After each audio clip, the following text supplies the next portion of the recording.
Hello guys, welcome back to my new video. ये हमारा measurement of national income का part 2।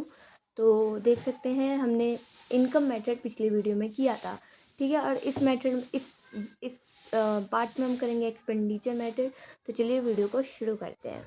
देखो, expenditure method में पहले हम चार चीज़ देखेंगे। इसमें चार चीज़ आ जाता है। एक तो प्राइवेट फाइनल कंजम्पशन एक्सपेंडिचर, मतलब कितने टाइप के खर्चे होते हैं। एक तो प्राइवेट फाइनल कंजम्पशन एक्सपेंडिचर और government final consumption expenditure, gross domestic capital formation और net export.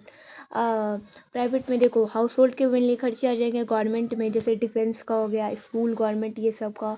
Gross domestic means जो फर्म का खर्चा हो गया। नेट एक्सपोर्ट वही एक्सपोर्ट माइनस इंपोर्ट। अब हम इन सब के कंपोनेंट देखेंगे। देखो, जो प्राइवेट फाइनल कंजम्पशन एक्सपेंडिचर है उसके दो कंपोनेंट है, हाउस होल्ड और एक non profit firms private company. और गवर्नमेंट का मैंने आपको बताया डिफेंस, ये तो आपको क्लियरली पता चल जाएगा। ग्रॉस डोमेस्टिक यानी फर्म का देख लो। फर्म का या तो gross domestic fixed capital formation दिया होगा या तो इन्वेंट्री इन्वेस्टमेंट आपको दिया होगा, ठीक है।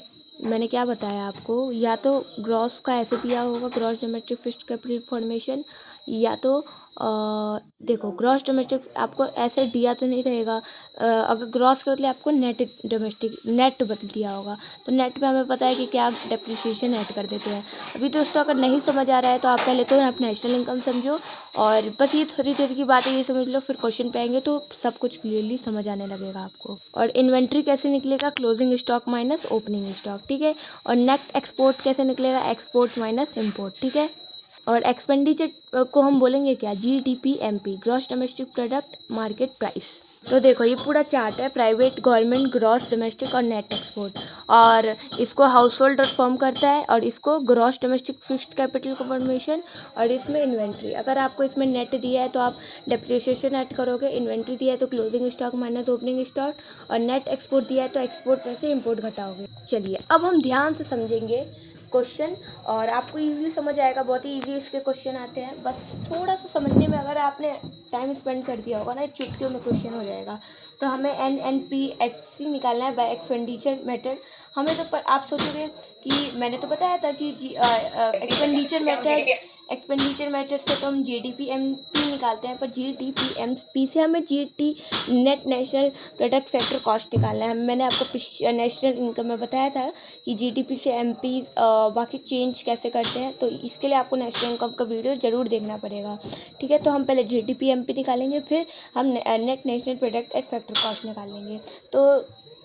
तो मैंने आपको अभी GDP MP का फॉर्मूला बताया, PFCE यानी प्राइवेट कंजम्पशन एक्सपेंडिचर, GFCE यानी गवर्नमेंट कंजम्पशन एक्सपेंडिचर, और GDCF का ये, ठीक है। और ये फर्म का आ जाएगा खर्चा, और ये नेट एक्सपोर्ट। तो देखो PFCE यानी ये देखो प्राइवेट का मैं 450 दिया है तो मैंने यहाँ पे 450 लिख दिया। और GFCE यानी गवर्नमेंट का खर्चा हमें 50 दिया है। और यहाँ पे ये देखो ग्रॉस डोमेस्टिक कैपिटल फॉर्मेशन यहाँ पे 330 दिया है। अगर इसके बदले अगर नेट दिया होता है, यहाँ पे अगर नेट दिया होता तो हम डेप्रिसिएशन इसमें ऐड कर देते, ठीक है। तो यहाँ पे दिया है GDCF यानी ग्रॉस डोमेस्टिक कैपिटल फॉर्मेशन, यहाँ पे 330, और नेट एक्सपोर्ट हमें दिया है -10। आप ढूंढो, यहाँ पे -10 है। अगर नेट एक्सपोर्ट नहीं दिया होता तो एक्सपोर्ट माइनस इम्पोर्ट दिया होता। अब हम GDP MP निकल जाएगा, अब हम NNPFC निकालेंगे। हाँ जी, तो हमें पता है कि अगर हमें GDP MP से हमें NNPFC निकालना है तो ग्रॉस बड़ा है कि ग्रॉस से हमें जाना है नेट में। तो ग्रॉस से अगर हमें नेट में जाएंगे तो माइनस डेप्रिसिएशन, अगर बड़े से छोटे में जाना है तो मैंने बताया था माइनस करेंगे। और D से N पे जाना है यानी डोमेस्टिक से नेशनल, छोटे से बड़े लेवल पे प्लस NFI करेंगे। प्रोडक्ट से प्रोडक्ट कैंसर, MP से बड़े से छोटे में जाना है तो माइनस NIT, बस। अब वहीं से आपको चिपका देना है। या हमने 820 निकाला, डेप्रिसिएशन ढूंढ लो, क्वेश्चन में 30 है। बस जो चीज़ हमें ट्यूशन में गिवन था उसे हमने कर दिया है। अब ये आंसर आप फाइंड कमेंट में बता रहे हैं। चलते हैं नेक्स्ट क्वेश्चन में। तो ये बहुत ही इजी सा क्वेश्चन है, ये आप खुद से ट्राई करो, इवन ये PYQ भी है, ठीक है।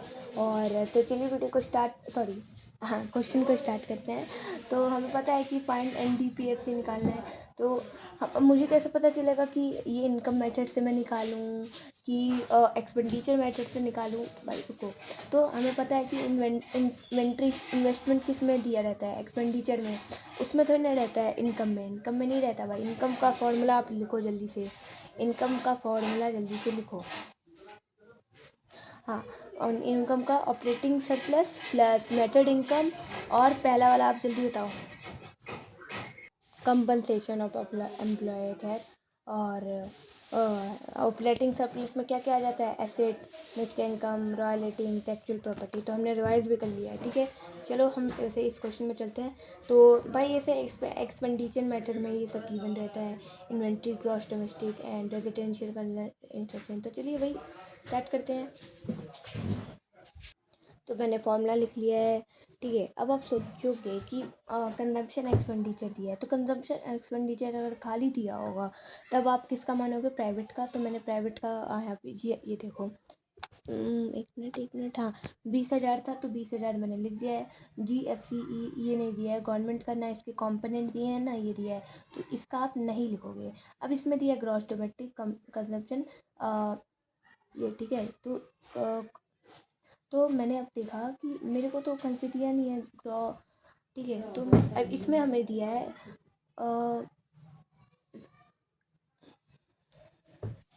देखो, तो हमें ये दिया था gross domestic fixed capital formation.